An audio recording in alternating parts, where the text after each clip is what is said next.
இல்லைங்க, அதாவது என்டிஏ வாக்குகள் நகருதுன்னு எதனால் பேச்சு வருதுன்னா, இந்த மிடில் கிளாஸ்ன்னு சொல்லுவோம், நடுத்தர வர்க்கம். என்டிஏக்கு உள்ள சப்போர்ட் பூரா மோடி அவர்கள் பிரதமராக தொடர வேண்டும். மோடியை ஆதரிப்பவர்கள் திமுகவை நிச்சயமாக ஆதரிக்க மாட்டார்கள். அதிமுகவை ஆதரிக்கலாம், இல்லை ஆதரிக்காமல் போகலாம். விஜயை ஆதரிப்பதற்கு வாய்ப்பு இல்லை. அப்படி இருக்கக்கூடிய சூழ்நிலையில் அண்ணாமலையும் ஒரு ஆக்டிவ் ரோலில் இல்லாத போது இந்த ஓட்டை வீண் பண்ணாமல் இதை யாருக்கு போடலான்னா ஃபஸ்ட்டு சாய்ஸ், அது ஆல்டர்னேட்டிவ் சாய்ஸ் சீமான் அப்படின்னு ஒரு கருத்து இருக்குது. இவர் 129 நாட்கள் சீமான் அவர்கள் நாம் தமிழர் கட்சி தலைவர் அதிகபட்சமாக 129 நாட்கள் அவர் பிரச்சாரம் போயிருக்காரு. 214 தொகுதியும் கவர் பண்ணியிருக்காரு. அறிமுகம் பண்ணியிருக்காருன்னா அவங்கள கூப்பிட்டு அறிமுகம், அது ஒரே மேடையிலேயே கூட பண்ணிட்டாரு.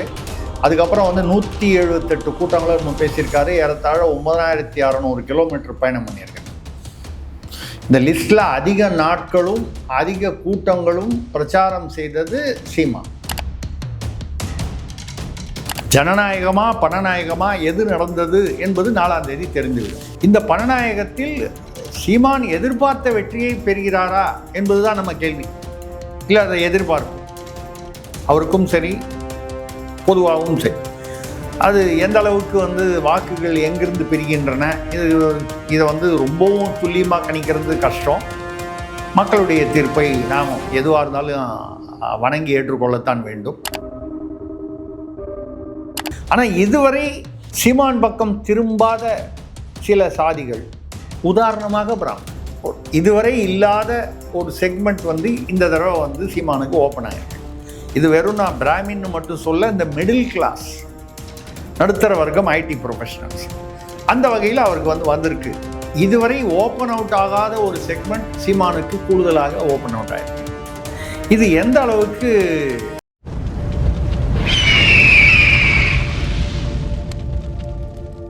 அரசியல் கருத நேயர்களுக்கு வணக்கம். இன்று நம்மோடு இணையும் சிறப்பு விருந்தினர் மூத்த பத்திரிகையாளர் திரிசக்தியார் அவர்கள். வணக்கம் சார். வணக்கம் சரண், சொல்லுங்கள். தேர்தல் திருவிழா முடிஞ்சிச்சு. தேர்தலுக்கு முன்னாடி லாஸ்ட்டாக நம்ம பேசியிருந்தோம். அப்புறம் ஒரு நாள் கழிச்சு தான் பேசுகிறோம். இப்போது ஆளாளுக்கு கருத்து கணிப்புகள், உளவுத்துறை ரிப்போர்ட்டுகள், அந்த மாதிரி பல செய்திகள் வெளியாகிட்டே வருது. அதில் அதிமுக்கியமாக ஒரு செய்தி வெளியாகிருந்தது. என்டிஏ 2024 தனித்து நின்று கிட்டத்தட்ட 18% வாக்குகளை பெற்றிருந்தாங்க. அந்த வாக்குகள் பெருமளவு அதிமுக கூட்டணிக்கு போனாலும் ஒரு முக்கிய பங்கு நாம் தமிழர் கட்சியை நோக்கி வருது அப்படின்ற ஒரு விஷயத்த சொல்லியிருக்காங்க. எப்படி பார்க்குறீங்க இந்த விஷயத்த?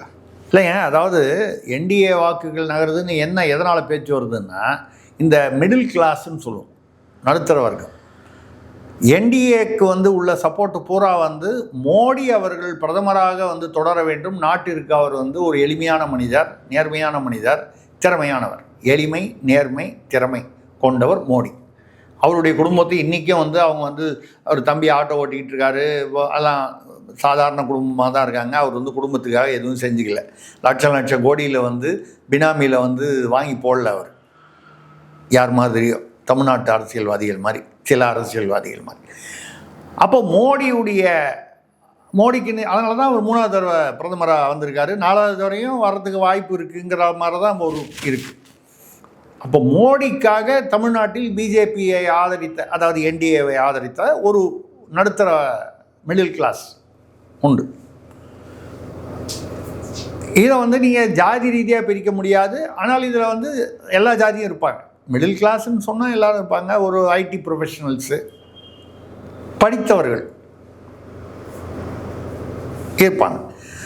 அவங்கள அண்ணாமலை ஒரு வளர்ச்சி பெற்று வருகிறார்னா ஒரு சிஎம் கேண்டிடேட்டாக வருவாருன்னு எதிர்பார்த்தவங்க நிறைய பேர் தமிழ்நாட்டில். நான் பொதுவாக சொல்கிறேன். இதை ஜாதி ரீதியாக நான் இதெல்லாம் கொண்டு போக விரும்பலை. ஜாதி இல்லாமல் தமிழ்நாட்டில் அரசியல் இல்லைங்கிறத நான் ஒத்துக்கிறேன். ஆனால் நான் பேசுகிறது அந்த வகையில் இல்லை.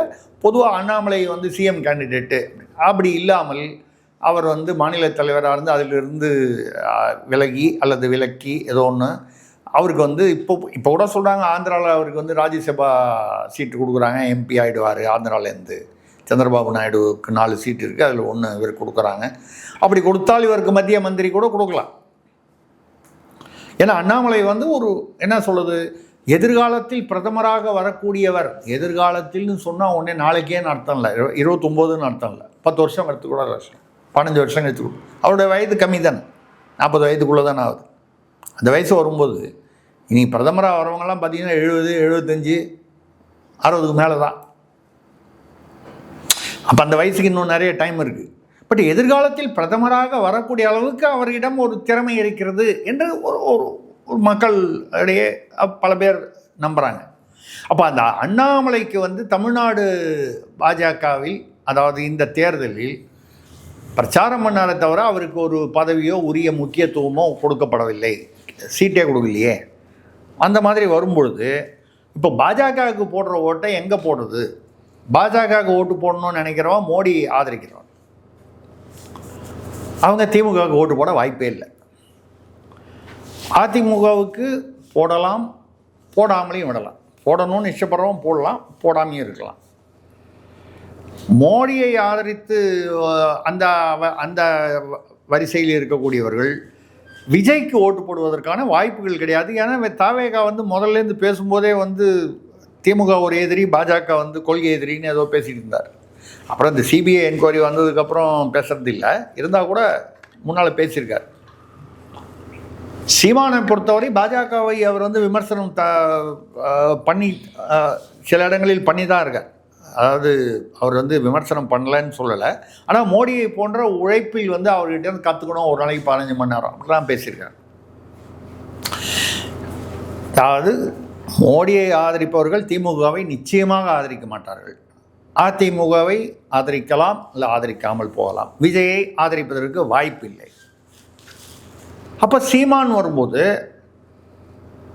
ஏன் வந்து இந்த தடவை பிஜேபிக்கு அப்படின்னு நினச்சி ஓட்டு போடுதான்னு நினச்சவங்க, பிஜேபின்னா என்டிஏ, அதில் குறிப்பாக பிஜேபி அப்படின்னு வரவங்க, அப்போது பிஜேபிக்கு இந்த தடவை அவங்க கேட்ட இடத்துல கூட வந்து 27 இடத்துல வந்து பெரும்பாலான இடங்கள் வந்து அவர்கள் கேட்காத தொகுதிகள், ஜெயிக்க வாய்ப்பு இல்லாத தொகுதியில் நம்மளே பேசியிருக்கோம் அதை முன்னால். அப்படி இருக்கக்கூடிய சூழ்நிலையில் அண்ணாமலையும் ஒரு ஆக்டிவ் ரோலில் இல்லாத போது இந்த ஓட்டை வீண் பண்ணாமல் இதை வந்து யாருக்கு போடலான்னா ஃபஸ்ட்டு சாய்ஸ், அது ஆல்டர்னேட்டிவ் சாய்ஸ் சீமான் அப்படின்னு ஒரு கருத்து இருக்குது. அந்த வகையில் அந்த என்டிஏ வாக்குகளில் ஒரு பகுதி, என்டிஏ நம்ம சொல்லுதா அந்த இடத்துல பிஜேபின்ற கணக்கில் வச்சுக்கணும்.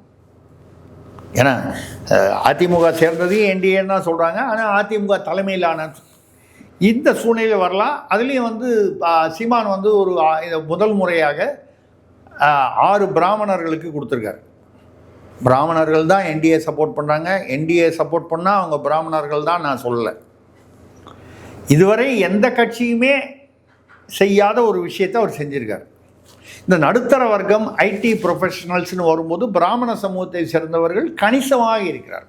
பெரும்பான்மை நான் சொல்ல மாட்டேன், கணிசமாக. ஏன்னா பெரும்பான்மை ஏன் சொல்ல முடியாதுன்னா மொத்தமே பிராமின் கம்யூனிட்டியில் 4% தான் அவங்களுடைய மக்கள் தொகை. இதில் வந்து எத்தனை பேர் இங்கே வாக்காளர்கள், நிறைய பேர் ஆஸ்திரேலியா, அமெரிக்கான்னு அடுத்த தலைமுறையெல்லாம் போயிடுச்சு. இங்கே வாக்களிப்பவர்கள் அப்படின்னா அதில் எவ்வளோ பேர் இருக்காங்க.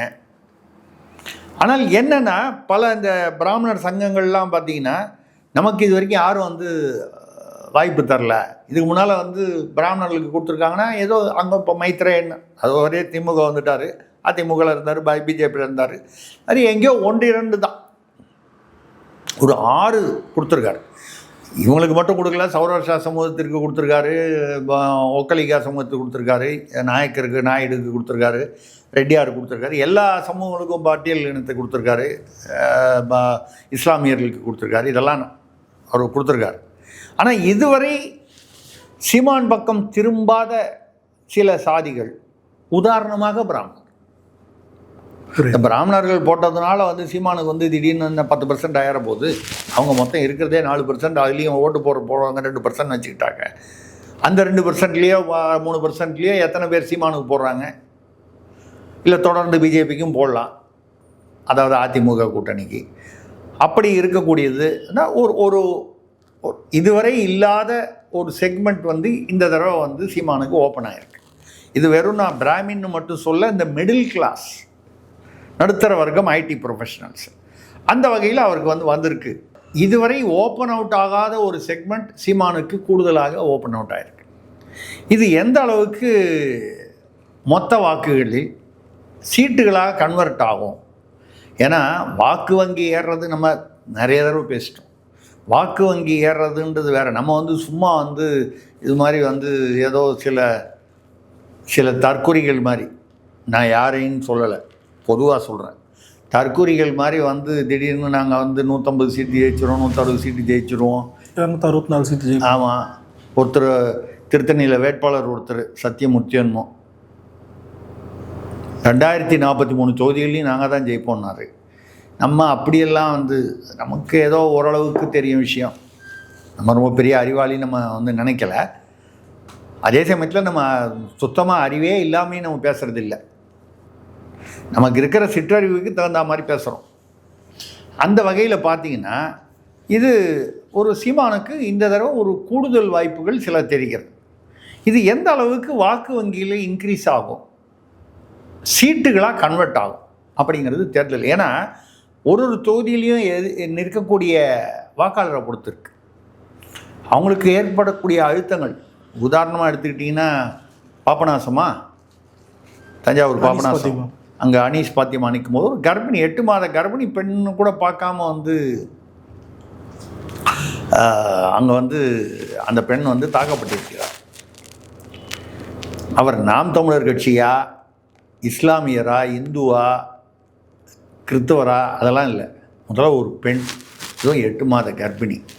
அது மட்டும் இல்லாமல் நாம் தமிழர் கட்சி கொடியெல்லாம் வந்து காலில் போட்டு மிதித்து கிழிச்சு இப்படியெல்லாம் வந்து ஒரு அராஜகம் நடத்துது. யாருன்னு உங்களுக்கு தெரியும், திமுகவினர் தான் நடத்தினதாக சொல்கிறாங்க. சில இடங்களில் தாவேகாவினரும் வந்து நாம் தமிழர் கட்சி வேட்பாளர்களுக்கு எதிராக இதே மாதிரி கொஞ்சம் வன்முறையாக நடந்திருக்காங்கன்னு செய்திகள் வருது. நம்மளை பொறுத்த வரைக்கும் என்ன சொல்கிறோன்னா, எந்த கட்சி செய்தாலும் இந்த மாதிரி வன்முறைகள், அராஜகங்கள் கண்டிக்கப்பட வேண்டும். இவங்க செஞ்சாங்க, அவங்க செஞ்சாங்க, நம்ம செஞ்சவங்கள தான் சொல்கிறோம்.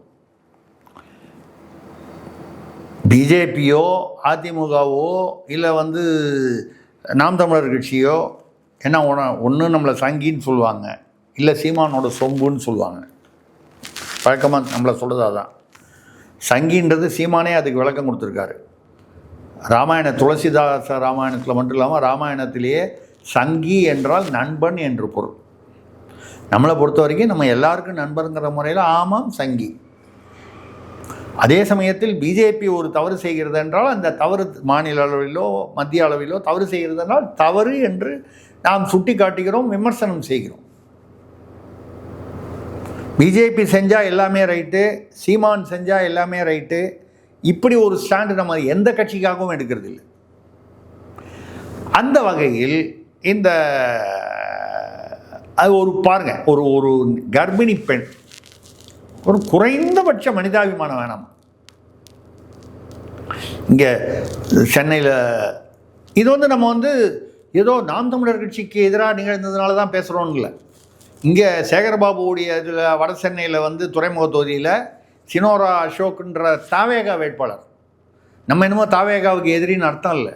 அந்த இடத்துல நம்ம என்ன சொல்கிறோம், தாவேகா வேட்பாளர் அவர் தாக்கப்பட்டிருக்கிறார். பூத் கேப்சரிங் முயற்சி பண்ணியிருக்காங்க. பூத் கேப்சரிங் அது முயற்சி பண்ணாங்க அப்படின்னாலே தோல்வி பயம் வந்து விட்டதுன்னு தான் அர்த்தம். அதே மாதிரி அயோத்தியா குப்பம் சேப்பாக்கம் தொகுதியில் வருது, துணை முதல்வருடைய சேப்பாக்கம் தொகுதியில் வருது அயோத்தியா குப்பம். அங்கேயும் பூத் கேப்சரிங்னா உங்களுக்கு தெரியும், உள்ளே போய் யார் ஓட்டு போடாமல் இருக்கோ அந்த கடைசி 1 மணி நேரத்தில் போய் 1/2 மணி நேரத்தில் போய் டப்பு குத்திட்டு வந்துட வேண்டியது. கள்ள ஓட்டு தான். இதையும் மீறி பல இடங்களில் கள்ள ஓட்டு போட்டிருக்காங்க. கள்ள ஓட்டு யார் போட்டிருக்க முடியும்? கள்ள ஓட்டு பழக்கம் தமிழ்நாட்டில் எப்படி யார் ஆரம்பித்து வச்சது, எந்த கட்சிங்கிறது, திராவிட மாடலுங்கிறது எல்லாருக்கும் தெரியும்.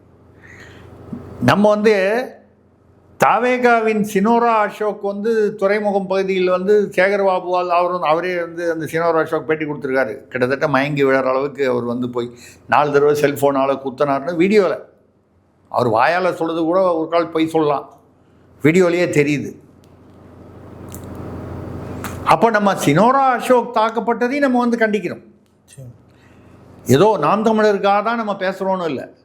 தாவேகாவுடைய வேட்பாளர் அவரை பார்த்தா ஒரு சினோரா அசோக்கு ஒரு 50 வயது இருக்கும் போல் தெரியுது. நம்ம என்ன பண்ணால் பார்த்தா அவர் பார்வைக்கு எவ்வளோ வயசு வேணால் இருக்கட்டுங்க, ஒரு வேட்பாளர். பதிலுக்கு அவங்களும் வந்து கொஞ்சம் எதிர்த்து நின்று இருக்காங்க. இருந்தால் கூட சேகர்பாபு சிட்டிங் அமைச்சர், காவல்துறை வந்து யாருக்கு ஹெல்ப் பண்ணுது? சிட்டிங். ஆமாம், அங்கே அம்மன் அர்ஜுனா வந்து செந்தில் பாலாஜி இடத்துல கோவையில் வந்து கட்டுக்கட்டாக பணத்தோடு பிடிச்சிட்டாங்க திமுக ஆட்களை. ஏதோ ஒரு கீழ் லெவலில் நிர்வாகி இந்த வெள்ளை கலையில் பையில் போட்டு கட்டுக்கட்டாக பணம், காதி பை பிடிச்சிட்டாங்க. பிடிச்சி எந்த லாட்ஜில் வந்து ஸ்டோர் பண்ணி வச்சுருக்காங்கங்கிறதையும் கண்டுபிடிச்சி தேர்தல் ஆணையத்துக்கு பறக்கும்படியை கூப்பிட்டா 3 மணி நேரம் வரவே இல்லை. போலீஸ்காரனை கூப்பிட்டா அவன் 2 மணி நேரம் வரல. வந்ததுக்கப்புறம் இவங்க அந்த வீடியோலலாம் போட ஆரம்பித்த உடனே ஏசி, டிஎஸ்பி, எஸ்பி அந்த லெவலில் அப்புறம் வர்றாங்க. வந்தால் இவர் வந்து அவங்க உடனடியாக அவரை வந்து கைது பண்ணணும். அந்த பணத்தை வந்து பறிமுதல் பண்ணி அக்னாலஜ், அதாவது அந்த முறைப்படி அது வந்து ட்ரெஷரிக்கு போயிடும். இன்கம் டேக்ஸ் டிபார்ட்மெண்ட் மூலமாக ட்ரெஷரிக்கு போயிடும். இதை பண்ணணுன்னா அதை அந்த ஆளை எப்படியாவது பணத்தோடு அனுப்பிச்சி விடணும்னு ஒரு திமுக குரூப் வந்து அட்டாக் பண்ணுது. திமுக குரூப்புன்னு சொல்கிறத விட கரூர் கேங். ஏன்னா ஏன் அதை பிரித்து சொல்ல வேண்டியிருக்குன்னா, ஏற்கனவே அங்கே பிரச்சனை இருக்குது. செந்தில் பாலாஜிக்கு வந்து அவர் வந்து பணம் கொடுக்குறதோ 1 கிராம் தங்கம் ஏதோ கொடுக்குறாரு ஒரு ஓட்டுக்குன்னு சொல்கிறாங்க பேச்சு வந்தது தகவல். அது வந்து அவர் என்ன பண்ணுறாரு, கோவை தெற்கில் இருக்கிற திமுக நிர்வாகிகளை நம்பாமல் தனக்கு வேண்டிய கரூர் நிர்வாகிகளை கூப்பிட்டு இல்லை கரூர் ஆட்டில் கூப்பிட்டு கொடுக்குறாரு இவங்களை நம்பாமல்.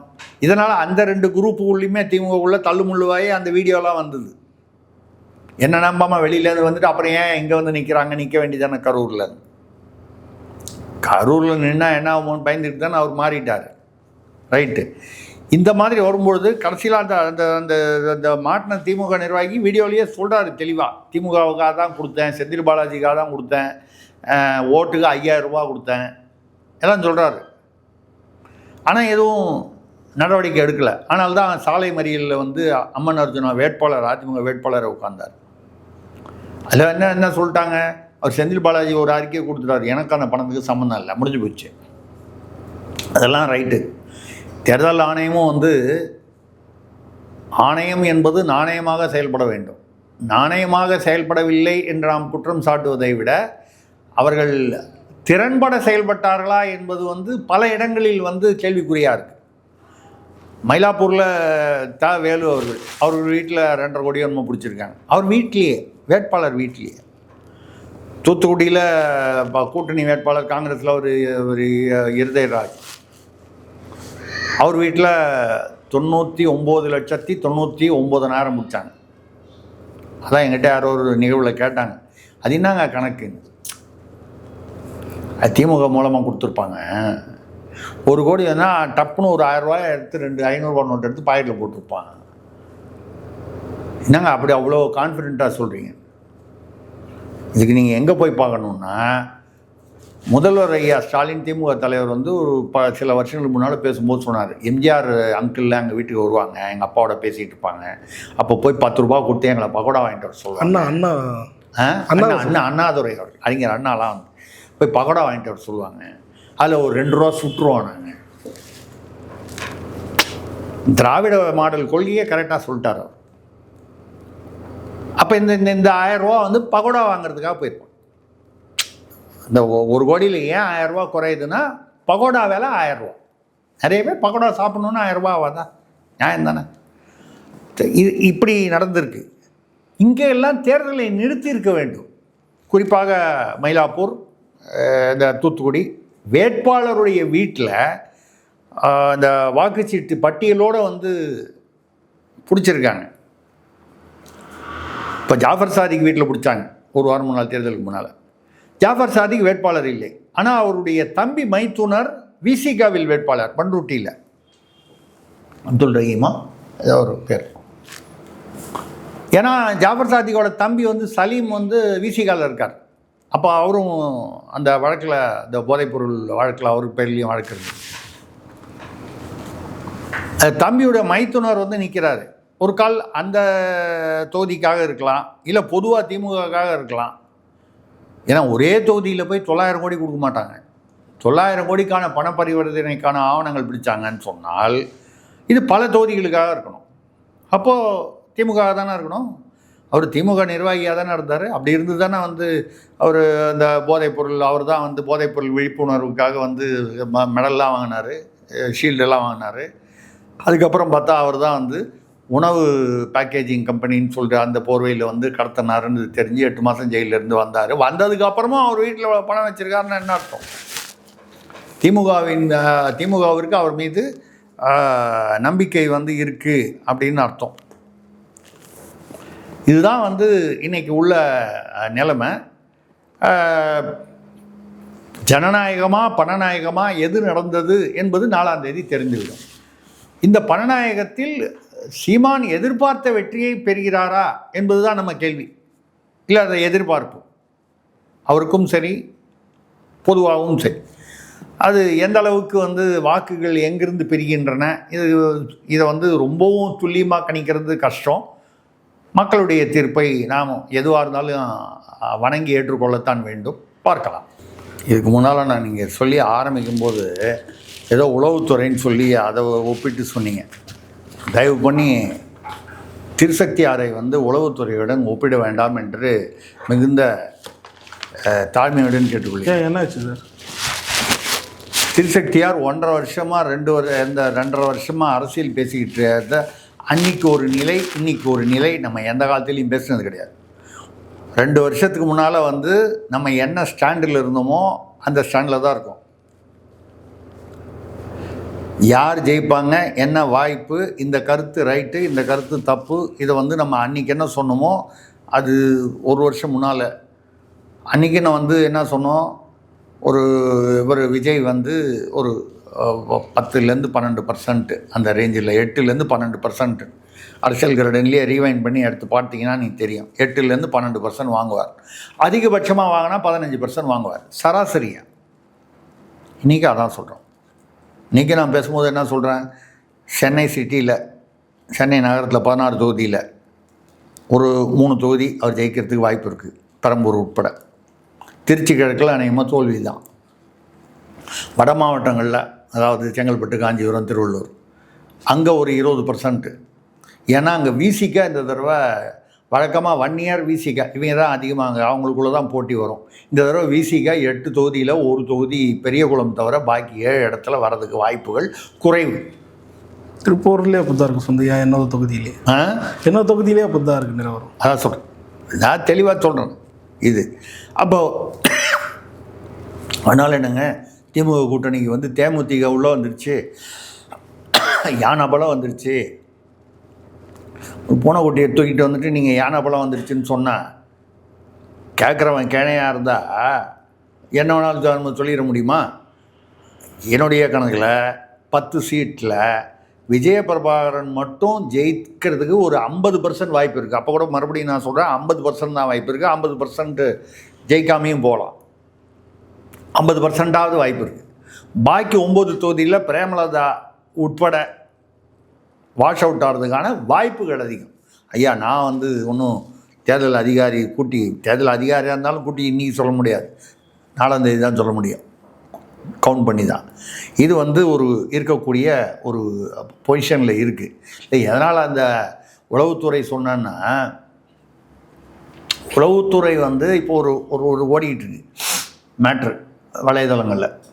தேர்தலுக்கு முன்னால் போய் திமுக ஒரு முதல்வர் ஸ்டாலின் ஐயா அவர்கிட்ட வந்து நீங்கள் நம்ம 150, திமுக மட்டும் 150, கூட்டணி கட்சியெலாம் சேர்த்து 180, அங்கே வந்து மிச்சமே 34 தான். எவ்வளோ இருக்கும்? 20, 54 இருக்கும். இதில் விஜய், சீமான் அதில் அதுக்குள்ளே தானே வரணும். இப்படி அவரை வந்து ஏற்றி விட்டு அவரும் மகிழ்ச்சி. இந்த காலத்தில் அரசர்கிட்டலாம் வந்து புலவர்லாம் வந்து பாட்டு பாடுவாங்க.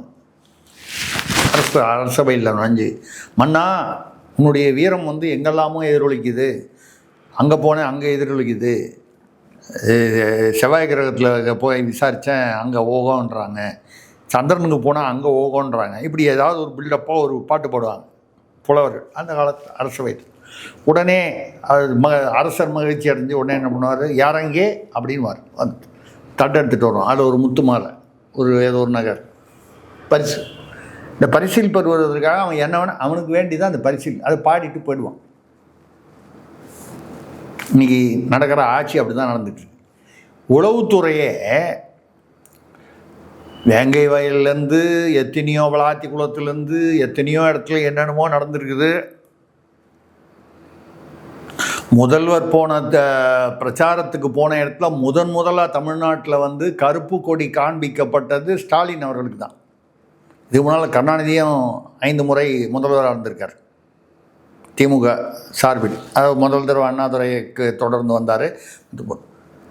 கருப்பு கொடி, அதாவது வருத்தமே இல்லைன்னு சொல்ல, மக்களுக்கு எதிர்ப்பலை இருக்குது. ஆனால் தானே மாறி மாறி அதிமுக திமுக ஆட்சி மாறி மாறி வந்தது. அதெல்லாம் தாண்டி ஒரு முதல்வருக்கு கருப்பு கொடி காட்டுற அளவுக்கு அந்த வெறுப்பும் அந்த எதிர்ப்பும் அந்த தைரியமும் துணிச்சலும் எல்லாமே சேர்ந்தது. முதல்ல எதிர்ப்பு, கசப்பு, அதுக்கப்புறம் அதை காமிக்கிற துணிச்சல். விவசாயிகள் சங்க கூட்டமைப்பு அவர் PR பாண்டியன் தலைமையில் 65 விவசாயிகள் சங்கம் அது அந்த கூட்டமைப்பில் இருக்குது. அவங்க சார்பில் வந்து முதல்வர் அவர்கள் பிரச்சாரத்துக்கு போகும்போது கருப்பு கொடி காட்டி மறியல் பண்ணியிருக்காங்க. ஏன் வந்து இதை சொல்கிறான்னா, மறியல் பண்ணாதனால வந்து கருணாநிதி இருந்த பீரியடில் விவசாயிகள்லாம் ஓகோன்னு இருந்தாங்களோ, ஜெயலலிதா இருந்த போது இருந்தாங்கன்னா அதுக்கு அந்த விமர்சனத்துக்கு போகல. நார்மலாக உளவுத்துறை என்ன பண்ணுவாங்க, இதெல்லாம் சென்ஸ் பண்ணுவாங்க. ஓ, இந்த விவசாயிகள்லாம் மறியல் பண்ணுவாங்க போல இருக்குது, அந்த இடத்துல மறியல் பண்ணாமல் இருக்கிறதுக்கு என்னென்ன டைட்டன் பண்ணுமோ டைட் பண்ணிடுவாங்க.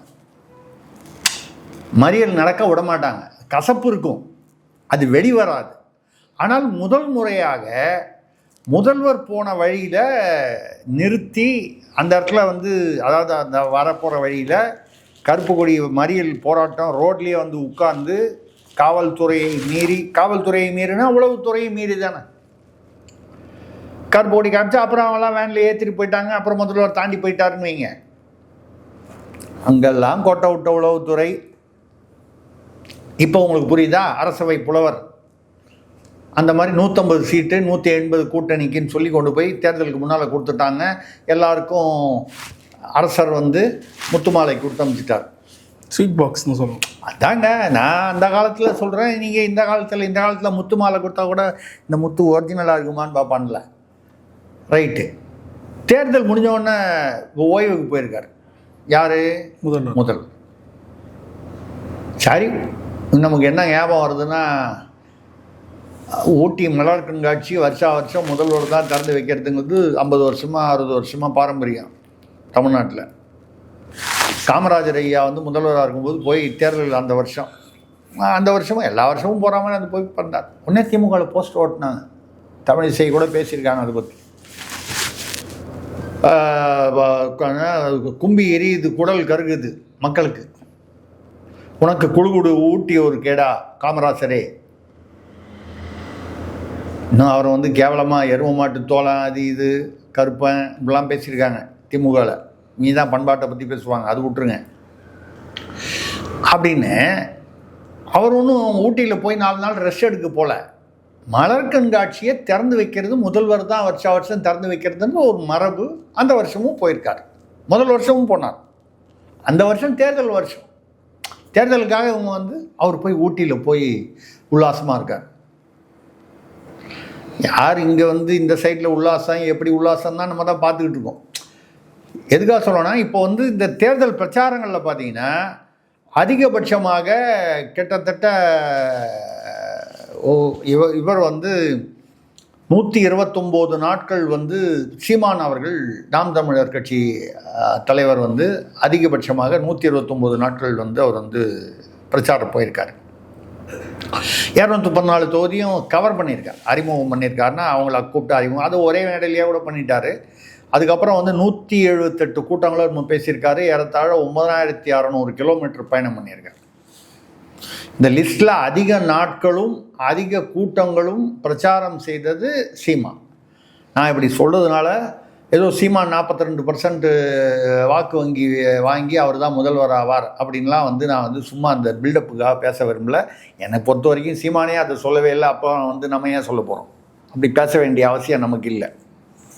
அதுக்கு அடுத்தபடியாக எடப்பாடி அவர்கள் 121 நாட்கள், என்னுடைய நினைவு கரெக்டாக இருக்கா, நீங்கள் வந்து வேணால் செக் பண்ணிங்க. 121 நாட்கள், 126 நாட்கள் 2 டைம் போனார் அவர். அதான் 126 நாட்கள் போயிருக்காரு. அவரும் அந்த 200 தொகுதிக்கு மேலே அந்த அறிமுகம் பண்ணிட்டார். கூட்டங்களும் வந்து சீமானுக்கு அடுத்தபடியாக அந்த அந்த நம்பர் ஆஃப் எவ்வளவு கூட்டங்கள் அப்படிங்கிறதும் சீமானுக்கு அடுத்தபடியாக அவர் வரார். மூன்றாவதாக முதல்வர் ஸ்டாலின் ஐயா அதிமுக தலைவர் அவர் வந்து 121 நாட்கள், 129, 126, 121 அது எவ்வளோ கூட்டங்கள் தொகுதிகள் கவர் பண்ணியிருக்காரு. அந்த தொகுதிக்காரெல்லாம் இங்கே வர சொல்லிட்டா அந்த அறிமுகம் முடிஞ்சு அப்படி தானே எல்லாரும் அப்படி தானே பண்ணாங்க. 234 தொகுதிக்கும் கால் வைக்கணுன்றது ப்ராக்டிக்கலாக வந்து நடக்காது.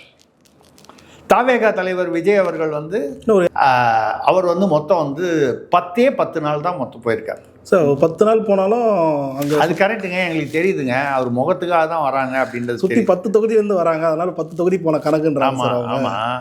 அதனால் 10 தொகுதியில் போயிருக்காரு. 18 கூட்டங்களில் தோன்றி இருக்காரு. அதில் 6 கூட்டத்துலேயே என்னமோ பேசியிருக்காரு. பாக்கியில் வந்து ரோட் ஷோ கையாட்டிட்டு போயிருக்காரு. எப்பவுமே பேசிட்டு அதுக்கப்புறம் ரோட் ஷோ போவாங்க. ரோட் ஷோ வந்து முடிச்சுட்டு பேசுவாங்க. Only road show. ஆமாம், நிறைய இடத்துல வந்து பேசுகிறதா வந்து அனுமதி கேட்டு அனுமதி கொடுத்து ஆனால் பேசாமையே போயிருக்காரு. ஒரு காலம் அவர் வந்து யாராவது கூட சொல்லியிருப்பாங்க, ஐயா நீங்கள் பேசுனா நெகட்டிவ் ஆகிடுது அதனால் பேசாதீங்கன்னு சொன்னாங்களோ நமக்கு தெரியல. இல்லை நேரம் இல்லாமையும் போயிருக்கலாம். நம்ம இப்படி கூட நம்ம பாசிட்டிவாக நினைப்போம். யாரையும் நம்ம ஏன் வந்து தாழ்வாவோ விமர்சனமாவோ நம்ம சொல்ல வேண்டிய அவசியம் இல்லை. நம்ம என்ன நினைப்போம்னா, சரி பேசுனா ஒரு 20 நிமிஷம் ஆகும், அந்த இடத்துக்கு இன்னும் ஒரு பல பகுதிகளுக்கு போகலாம், இன்னும் 2-3 கிலோமீட்டர் போகலாம், ஒரு 4 கிலோமீட்டர் கூட போகலாம், இந்த 20 நிமிஷம் பேசுகிற இடத்துல ஒரு 4 கிலோமீட்டர் போகலாம் அப்படின்னு நினச்சிருக்கலாம். தப்பு இல்லை, அது அவருடைய விருப்பம், அவருடைய எண்ண கருத்து. ரெண்டாவது, அவரை பொறுத்த வரைக்கும் அவருடைய முகத்துக்கு தான் ஓட்டு. அவர் என்ன பேசுகிறாரோ அதை பற்றி கவலை இல்லை. அதான் அவங்க தொண்டர்கள்லாம் சொல்கிறாங்களே, எனக்கு அதான் பயமாக இருக்குது. எதனால சார்? மே 4ஆம் தேதி அவர் வந்து ஒரு பொண்ணு பேசுது, அவர் முதல்வராக வந்து அன்றைக்கி ஸ்டாலினும் எடப்பாடியும் வந்து முதல்வராக வந்துட்டா நான் என் குழந்தைங்களுக்கெல்லாம் வந்து பூச்சி மருந்து விஷம் வச்சு கொடுத்துட்டு நானும் வந்து செத்துருவேன்றது. ஓட்டு போடுறதுக்கு முன்னால் வந்து எங்கள் வீட்டில் 9 ஓட்டு நான் சொல்லி எல்லோரும் விஜய்க்கு போடணும், அண்ணன் விஜய்க்கு போடணும், விஜய் அண்ணாவுக்கு. அப்படி போடலைன்னா எல்லாரையும் விஷம் வச்சு கொண்டுடுவேன்னு ஒரு பொண்ணு சொல்லிச்சு. நாங்கள் சங்கீதா போனால் என்ன, நாங்கள் வந்து பொண்டாட்டியாக இருப்போம்னு ஒரு பொண்ணு சொல்லிச்சு. இப்படிப்பட்ட ஒரு இதை வந்து எந்த இடத்துலையும் விஜய் வந்து இதை வந்து கண்டிக்கவோ ஒரு அறிக்கை விட்டு இப்படியெல்லாம் பேசக்கூடாதுன்னு ஒரு அறிவுரை சொல்லிட்டு தான் வந்து பக்குவப்படுத்தியிருக்கணும். ரைட். அவங்க பேசுகிறாங்க, ஆர்வ கோளாறுல பேசுகிறாங்க. சில பேர் விளம்பரத்துக்காக கூட பேசுவாங்க. சில பேர் இப்பெல்லாம் அழுதுட்டு தாவேகா தாவேகா தாவேகா அப்படின்லாம் வந்து பெருசாக வரையா அப்படியே தேம்பி அழுது, அதான் ரைட்டு. உண்மையாகவே ஃபீலிங்கும் இருக்கலாம், அதை தாண்டி சில பேருக்கு கொஞ்சம் பில்டப்பாகவும் இருக்கலாம். நான் அதெல்லாம் கூட பரவாயில்ல, அதை பொறுத்துக்கிட்டு போயிடலாம். இந்த மாதிரி இந்த எல்லை மீறி பேசுகிறது தான். அன்றைக்கி வந்து நாங்கள் வந்து தற்கொலை பண்ணிப்போம். வெற்றி தோல்வி என்பது அரசியலில் சகஜம், விஜய்க்கு மட்டும் இல்லை, எல்லாருக்குமே. இப்போ அதனால தான் நம்ம சொல்கிறது, ஒரு தேர்வில் ஃபெயில் ஆகிட்டா வந்து அவன் வந்து தற்கொலை பண்ணிக்கணும் அப்படின்னு சொன்னால், நம்மளே ஒரு இன்டர்வியூக்கு போகிறோம், 4 போஸ்ட் இருக்குது, 4000 பேர் பரீட்சை எழுதுவான், 40 பேர் இன்டர்வியூ பண்ணுவான், 4 பேர் தான் எடுப்பான். இந்த 4000 பேரில் 3996 பேர் வந்து தற்கொலை பண்ணிக்க ஆரம்பித்தா நாடு என்ன ஆகும்? சரி, நமக்கு இது இல்லைன்னா அடுத்தது என்னன்னு பார்க்கணும். இல்லை அடுத்த மறுபடியும் வேற ஒரு மறுமுயற்சி. வெற்றி தோல்வி என்பது, அதாவது எது வெற்றி எது தோல்வி என்பதே வந்து ஒரு நீங்கள் வந்து ஒருத்தர் அதை வெற்றியாக பார்க்கலாம், ஒருத்தர் வந்து அதை வந்து தோல்வியாக பார்க்கலாம். தோல்வியை வந்து வெற்றியின் முதல் ஒரு படிக்கட்டாக பார்க்கலாம். இது ஒரு பக்கம் இருக்க. யார் வந்து கும்பி கருகுதுன்னு காமராசரை திட்டாங்களோ அவங்க தான் ஓய்வு. அவர் கொடைக்கானலுக்கு போயிட்டார். யார்? முதல்வர். அவர் சின்னவர் துபாய் போயிட்டார் மனைவியோட, அவருடைய மனைவியோடங்க. என்னங்க அப்படி பார்க்குறீங்க? யோசிச்சு சார் எப்படி? இல்லை, நீங்கள் என்னமோ யோசனை பண்ணுறதை பார்த்தா எனக்கு பயமாக இருக்குது. அவருடைய மனைவியோடு போயிருக்காருங்க. நான் ஒன்றும் தப்பாக ஒன்றும் சொல்ல, நீங்கள் ஏதாவது அவங்கள மாட்டி விட்டுற போகிறீங்க. நம்ம வந்து அவருடைய மனைவியோடு அவர் வந்து போயிருக்கார். விஜய் யார் எங்கே போனாரோ தெரியல, வீட்லேயே கூட ஓய்வு எடுக்கலாம், நமக்கு தெரியல. என்னமோ திடீர்னு ஆஸ்திரேலியாவுக்கு 4ஆம் தேதி போகிறாருன்னு ஒரு செய்தி வருது. உண்மையா இல்லையா? 4ஆம் தேதினா ரிசல்ட் அன்றைக்கி. ரிசல்ட் அன்றைக்கி நைட்டு ஆஸ்திரேலியா போகிறாருன்னு ஒரு செய்தி வருது. அது என்ன அதிகாரப்பூர்வமான செய்தியாக அவர் அறிக்கை விட்ட மாதிரி தெரியல, ஏதோ ஒரு செய்தி வருது. 8ஆம் தேதி அன்னைக்கு அவர் வந்து பதவி ஏற்பார் முதல்வராக. அந்த அளவுக்கு போயிட்டாங்களா? ஆமாம், அமைச்சரவை லிஸ்ட்டு வந்துச்சு. இல்லை, லிஸ்ட்டு யார் ஃப்ளோட் பண்ணாங்கன்னு நமக்கு தெரியாது. அது வந்து அதிகாரப்பூர்வமான, ஆனால் கரெக்டான லிஸ்ட் விட்ருக்காங்க சார். என்ன கரெக்டு, நியாயமே இல்லைங்க. ஏன் என்னாச்சு சார்? ஏங்க புஷி ஆனந்த் அவர் தான் அந்த காலத்துலேருந்து ரசிகர் மன்றம்லாம் வளர்த்துட்டு வந்தார். அவர் வந்து நீங்கள் வந்து உள்துறை வந்து சரி முதலமைச்சர்ன்றதுனால விஜய் வச்சுக்கிறாருன்னு வச்சுக்கிட்டா கூட அடுத்த ஏதாவது ஒரு வருமானம் உள்ள நல்ல வளமான வருமானம் உள்ளதுன்னா பிடபிள்யூடி, நீர்நிலை, அதுதானே. இந்த மாதிரி உள்ளதை விட்டு போக்குவரத்து துறை நான் ஏற்கனவே 4 டயரில் 1 டயர் வந்து கலந்து ஓடுது, ஆக்சில் பின்னால் உட்காந்துருது, போக்குவரத்து துறையில் சம்பள பாக்கி இருக்குது. இல்லை சார், அவருக்கு எதில் டேலண்ட் இருக்குதோ அதை தான் சார் தர முடியும். போக்கு வந்து வரத்து, அதாங்க போக்கு வரத்து போக்கு அந்த மாதிரி. சரி, அதனால் கொடுத்துட்டாங்கன்றீங்க. அதுவும் சொல்லலாம். ஆனால் அப்படி பார்க்க போனால் சுற்றுலாத்துறை வந்து ஆதவ அர்ஜுனாவுக்கு கொடுத்துட்டான்றாங்களே, அது என்ன தகவல் தொடர்போ அந்த மாதிரி ஏதோ ஒரு தகவல் தொடர்பு, ஆமாம், அது ஏதோ போட்டு கூட சுற்றுலாத்துறை.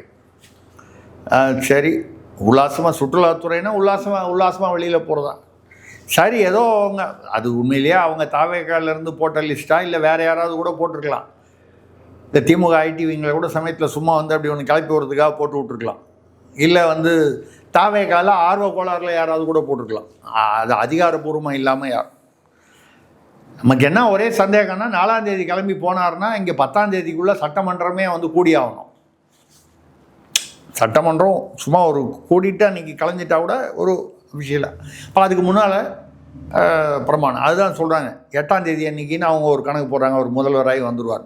இந்த இந்தியா டுடேன்னு ஒரு டிவியில் என்ன பண்ணால் சும்மா கருத்து கணிப்புன்னு போட முடியாது. இப்போ 29ஆம் தேதி சாயந்தரம் 6:30 வரைக்கும். அதனால் அவன் என்ன பண்ணான், திமுகலேருந்து 50% ஓட்டு வாங்கிட்டாருன்னா, திமுகவுடைய ஓட்டில் 50% விஜய் எடுத்துட்டாருன்னா 165 சீட்டு வாங்குவார்.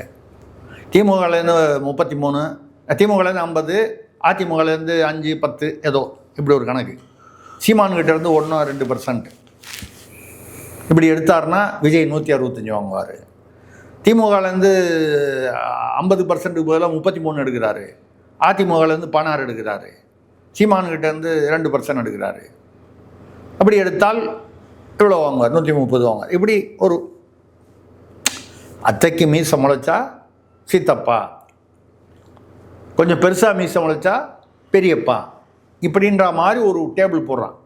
இதை இவ்வளவு வரும்னு அவன் எங்கேயும் போடல, தொகுதி வாரியாகவும் போட முடியாது. ஏன்னா இப்போ வந்து கருத்து கணிப்பு இப்போது தடை விதிக்கப்பட்டு இதை வச்சுக்கிட்டு இவங்க அமைச்சரவை போட்டாங்களா என்னன்னு தெரில. 165 இது ஒரு பக்கம். சரி, ரைட்டு, அவங்க சந்தோஷம். என்ன 4ஆம் தேதி வரைக்கும் எல்லாரும் சொல்லிக்கலாம், நான் தான் முதல்வர்னு சொல்லி எல்லாரும் சொல்லிக்கலாம். அது அவங்கவுங்க இஷ்டம். 4ஆம் தேதி நீ தெரிஞ்சிட போகுது.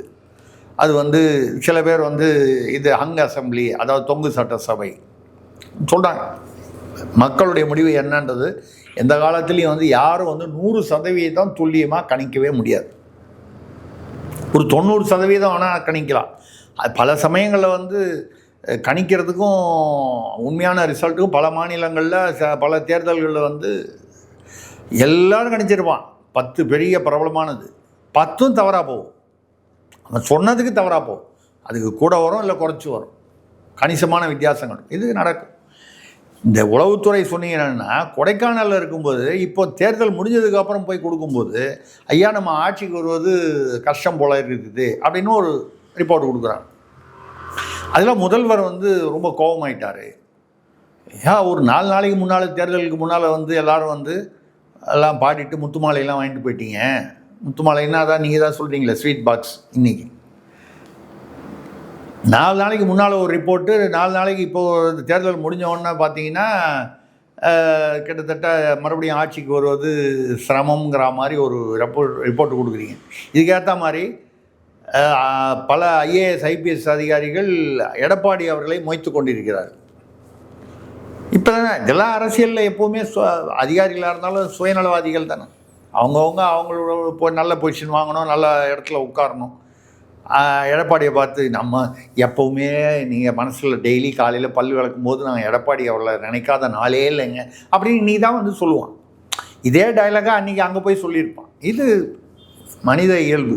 நம்ம வந்து இது வந்து தவறுன்னு சொல்கிறத விட உலகம் இப்படி தான் சுயநலமாக இருக்கும்னு நம்ம எடுத்துக்கிட்டோம்னா இதை வந்து புறந்தள்ளிட்டு போயிடலாம். அது மாதிரி தான் இல்லை என்ன வேணால் தெரியல.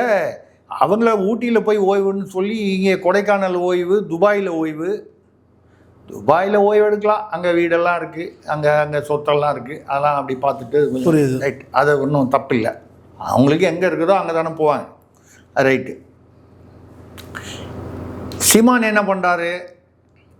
ஏன்னா விஜய் என்ன பண்ணார் நமக்கு தெரியலன்னு சொல்லிட்டோம். உண்மையாக ஏன்னா நம்ம தெரியாமல் யாரையும் எதுவும் சொல்லக்கூடாது. ஆஸ்திரேலியா போகிறதா சொல்கிறாங்க, அதுதான் குழப்பமாக இருக்குன்னு சொல்கிறோம். அது உண்மையான செய்தியா இல்லையா நமக்கு தெரியல. சரி, சீமான் என்ன பண்ணார்? அவர் மறுபடியும் வழக்கம் போல் கருத்தரங்க அடுத்தது என்ன பண்ணலாம் போகலாம் வரலான்னு வந்துட்டார். அவருடைய வழக்கமான அரசியல் பணிக்கு வந்துட்டார்.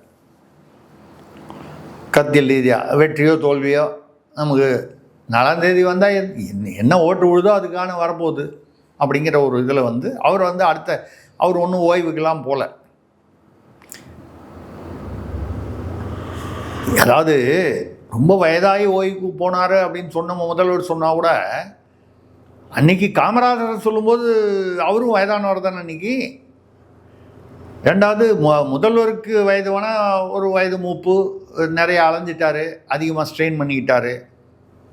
சின்னவர் புரியுது இல்லையா? அந்த வயது இல்லை.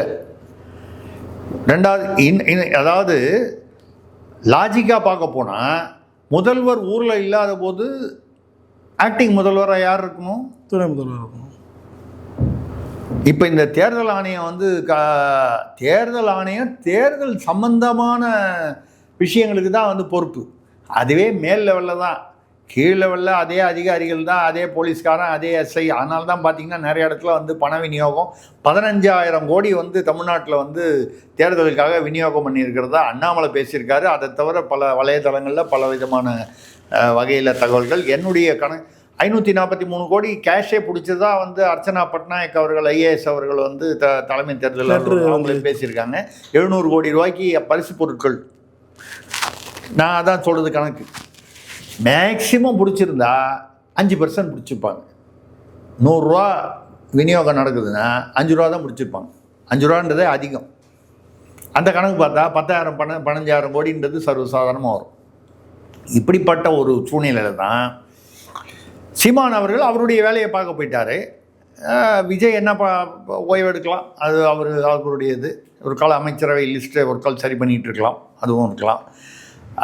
என்ன நமக்கு ஒரே வருத்தமாக இருக்குன்னா, வெற்றி தோல்வி யாரோ ஒருவருக்கு வெற்றி, பாக்கி பேருக்கு எல்லாருக்கும் வந்து அடுத்தடுத்த எவ்வளவு வெற்றி எவ்வளவு தோல்விங்கிறது தான். அதிகமாக வெற்றி பெறவங்க ஆட்சி அமைக்க போகிறாங்க, இல்லை தொங்கு சட்டசபைன்னா அது அதுக்கேற்ற மாதிரி வரப்போகுது.